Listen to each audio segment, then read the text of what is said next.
Hey audio people, welcome back to the channel. MrAyrit here. Got a review that I've been wanting to do for a long time, or with some headphones that I've been wanting to experiment with for a long time, and that is the Sennheiser HD700s. Yes, they do look a lot like a baby HD800 or 800S or 8XX or whatever, but really they're much closer to the 600 line, I would say, in my opinion, but most people don't like them. Like, they don't seem to be very well reviewed, and they don't seem to be super sought after. You see them on the used market kind of here and there for around like $350, and at that price, like, are they worth it? I don't know. That's a tough sell, I think, but let's talk about why that is. We'll get into build, packaging, and all that stuff, and then of course we'll talk about sound for the last half of the video. Is usually how that works out. Before we get into it, I will just put a little reminder out there that there are usually affiliate links down below if you want to support the channel in that way, or I have started a Patreon, and the link for that is down there too, where I do early access and give people first chance to buy some of the gear that I buy myself here on this channel. So just check that out if you want to support the channel. If not, that's cool. Definitely like and subscribe if you're into audio and headphones, and there'll be plenty more of that coming in the future. So let's look at the HD700 headphones here. I'll first show you the box real fast. It's a pretty typical Sennheiser box, but just so you know what it looks like. Okay, so just kind of the typical big black box. Inside, foam, nothing super of note about the box. Pretty standard Sennheiser stuff. Cable is much closer to the 800 series cable than the 6 series cable. The most interesting thing about this is that these guys have a 2.5, dual 2.5 entry into the cups. It is, like, I don't know how well you can see that. It is slightly proprietary in that they've got kind of a little notch that dug out with it. But what's cool is I have a 2.5 heart system, and that actually works with this. So if you, not that 2.5 is a super standard headphone adapter, but if you happen to have a cable like that, it's not terribly difficult or expensive to get a replacement cable for this, which is good news. Cable is, about 8 feet long or so. It's longer than I like it to be. I know people have varying opinions on that, although in the poll that I did recently, most people preferred a 6-foot cable, which is probably what I would say is good. But the cable, it's nice. It's cloth, and it doesn't tangle too bad. It does hold a little bit of a shape, but if it was, a couple feet shorter, it'd be just fine for me. Terminates in a 1/4 inch. I don't think there's any other. I didn't get this is a friend of the channel sent this to me, so I didn't get any adapters or anything with it like that. That's kind of a shame, I think, because I used it a lot of the time with the Q-Deluxe 5K, which I'm testing out, and my trusty X-Can, so a couple of little portable devices, and I thought they drove it reasonably well. It doesn't seem to be too difficult to drive. It's certainly, those devices drove it just fine, although like many Sennheisers, I preferred it on tube amps. So my Feliks Audio Echo that you can see kind of down in that corner there, that's what I preferred it with when I was listening to it. And we'll talk more about that when we get into the sound portion a little bit here. So looking at the build of these, obviously the design is super cool. It's very reminiscent of the HD800. I did a little research because I wondered if these came out first or the 800 came out first, and it looks like the 800 came out first to me. So it looked like the 800s were released in about like 2012, and maybe these were released in about 2014 or so from what I saw. So just kind of keep that in mind. Like, some people were wondering if, or at least maybe what you're wondering is, like, is this the step before the HD800? And it seems like no, that's not the case. Now, what the other thing I heard about this was that the 660S uses the same driver as this. So this is like the next iteration of the 6 series line. It seems to be more of what this was like, but this was pre-660S. So like maybe the 660S is actually the successor to this, and this was the successor to like the 650 series, maybe. I don't know if that's the case or not, but let's before we dig into any more of the design, let's look at a couple of specs as far as just like what the impedance is and things like that. Okay, so they are a 150 ohm headphone, which is a lot of the Sennheisers are that. They with the rated sensitivity level is 105 dB, and the frequency response is rated from 8 hertz to 44,000 hertz, and I'd say that's pretty generous, but you know, we'll talk more about that here in a little bit. They are reasonably lightweight, less than 300 grams. And you know, what I found for them was they were fairly comfortable. The pads are plenty deep, and they're, you know, maybe a little bit more reasonable size than the 800 series. They're certainly big enough for my ears. They do have a little bit of like pleather padding up here on the top, and I think these are the stock pads and these are pleather, although they came with some Dakoni like suedes also with that when they were sent to me, but I didn't like those at all. Again, we'll talk more about that in sound.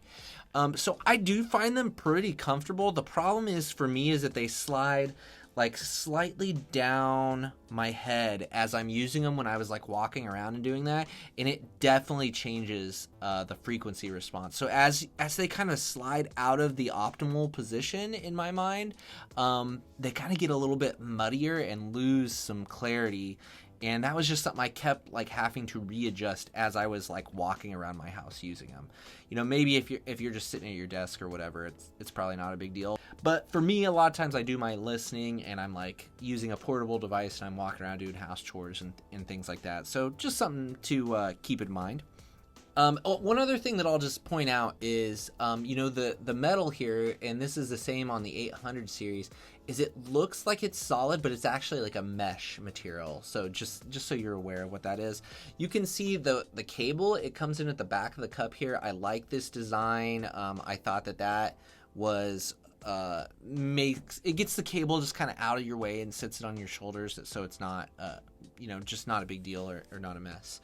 Like most Sennheisers, this is like pretty much plasticky. It's definitely closer to like, I would say 600 series quality than 800 series quality, but I mean, it's still a nice build. And you know, these obviously have some age to them, but they still look good and they still you know, function really well too. So I don't think there's any super big concerns about build quality in my at least not from my point of view. Okay, so let's talk more about the sound now. And so my initial impressions were with those Dakoni pads, and I did not like it at all. I thought the bass was super boomy. I thought the imaging was really hazy and kind of like smeary was the word that I wrote down as I was going through, you know, listening with these. Then when I switched to these pleather pads, I thought it really cleaned it up quite a bit and made it, in my mind, a much better headphone. Okay, so I would say that these, and it's funny because I said this about the 660S, and I feel like it's maybe a little more true for these though, is that the way people, like most people, describe the 6XX and the 650s as being like rich and lush and warm and maybe having like a little bit of a veil and, you know, a really nice mid-range. So I really think that like that's how I would describe this headphone. Whereas I feel like the 6XX and the 650 and the 600, like those to me all come off a little sharper. These do not come off sharp at all. They're very smooth, very easy to listen to. Not the most resolving thing in the world. I think the resolution is probably on par with the 650, 6XX, 600, but I thought the 660S actually was a little bit better resolving and a little bit closer to neutral than these guys are. The other characteristics that are with this are, I think that the imaging isn't quite as strong as the 660S. I think the extension is not as good as the 660S. So I just feel like it's not quite as linear and it's not as good of an overall headphone as the 660S was to my memory. I don't have that headphone on hand right now, but just thinking about it, I did really like that headphone. And the thing is, you can buy one of those for like $250 easily on the used market at this point in time, whereas this guy is usually selling for like $350, $400. And at that price, I just don't think this thing really competes all that well. I mean, I bought an Alex for $350, which blows this thing out of the water in technical ability.